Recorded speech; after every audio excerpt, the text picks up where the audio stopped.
Welcome to Strange Planet. I saw this preview this past week on a new horror movie that's coming out based on the famous Amityville Horror house out in Long Island. This was a trailer to the new film coming out this year called The Amityville Murders. Now, I don't want to demean it by calling it, the way I'm calling it, because this is actually based on something that really happened. And the trailer looks pretty good in depicting it. However, it does have the whole supernatural, paranormal element to it that is normally associated with that house out on Ocean Avenue. For those of you younglings who don't know much about that house, let me elaborate. The Amityville Horror was a movie that came out in 1979, and it was based on alleged true events that happened when a family moved in, the Lutz family, and about almost a month later, they went running out of there with the clothes on their backs. They ran out of there because they were driven out by a supposed evil presence in that house. A demon, if you will. Now, of course, we've seen many movies throughout the last few years, especially based on similar phenomena. The Conjuring is the latest in the, and well made, if I may add, of these series of movies that involve demonic activity. As a matter of fact, in the beginning of The Conjuring 2, we see Ed and Lorraine Warren, the paranormal investigators from the first film. They're in the Amityville house in Long Island, and they're doing some kind of seance? I don't know what that is. Anyway, she kind of goes through the house and relives something that happened about a year before the Lutz family moved into that house. This was recorded in 1974. It happened in 1974. It made headlines all over the New York tri-state area. This really happened, folks. A young man by the name of Ronald DeFeo systematically went through the house one night, and while his entire family was sleeping, shot all of them dead with a highly powered rifle. It was bad. When I first found out that this was real, I was like, dang, that's really messed up. Apparently, he went around the whole house and killed his father, his mother, his two brothers, and his two sisters, all of them younger than him. According to Ronald DeFeo's testimony, he claims that voices told him to do it. Of course, a lot of people consider him to be out of his mind, and he just made the whole thing up. But coincidentally, the Lutz family, a year after buying the house, which had been emptied and not been occupied in since those murders, a month later go running out of there saying that there were spirits in there trying to mess them all up.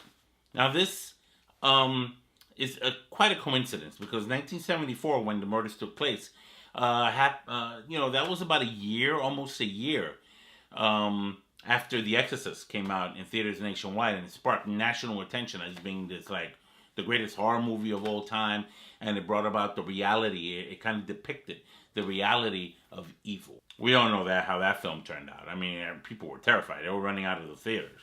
A lot of people say that George Lutz, who was married, he was kind of like an adoptive stepfather to the kids that lived in the house during that 1 month.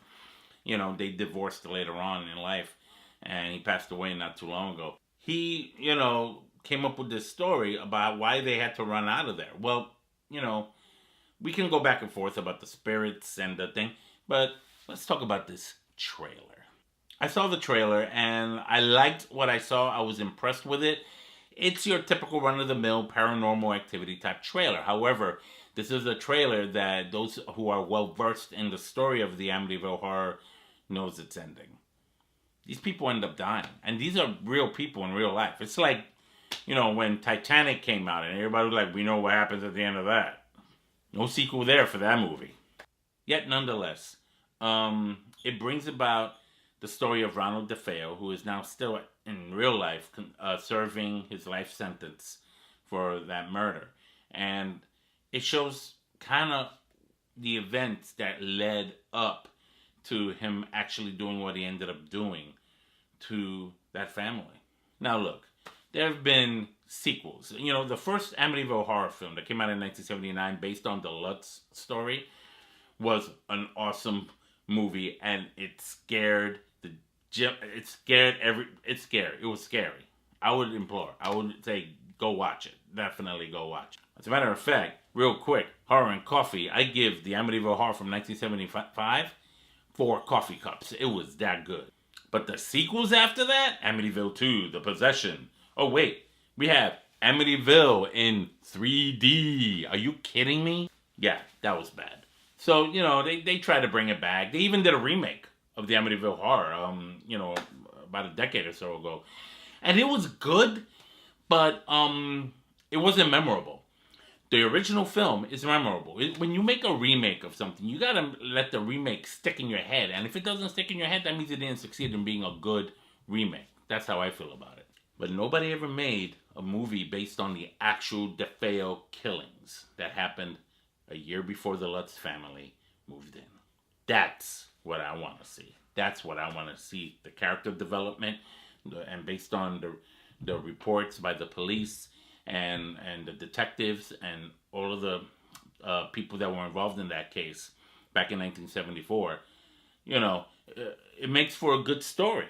Now, I would hate to think they're exploiting the real case, but, to be honest with you, in Hollywood, they could take everything and exploit it. And I don't want to demean the film by calling it an exploitation of a real-life tragedy. What they're actually just pretty much doing is giving the perspective of a horror film fan on what they thought really happened to Ronald DeFeo that night. This movie obviously depicts not just that night, but the events leading up to that night. The slow decay of Ronald DeFeo's conscience as it gave way to the demonic. But the preview shows much promise, and I think that if you watch it, I'll put a link below for you to check it out yourselves.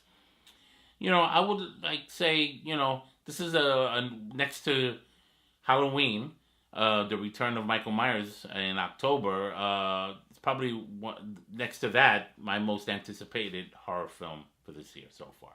So what are your thoughts so far about the Amityville Murders trailer?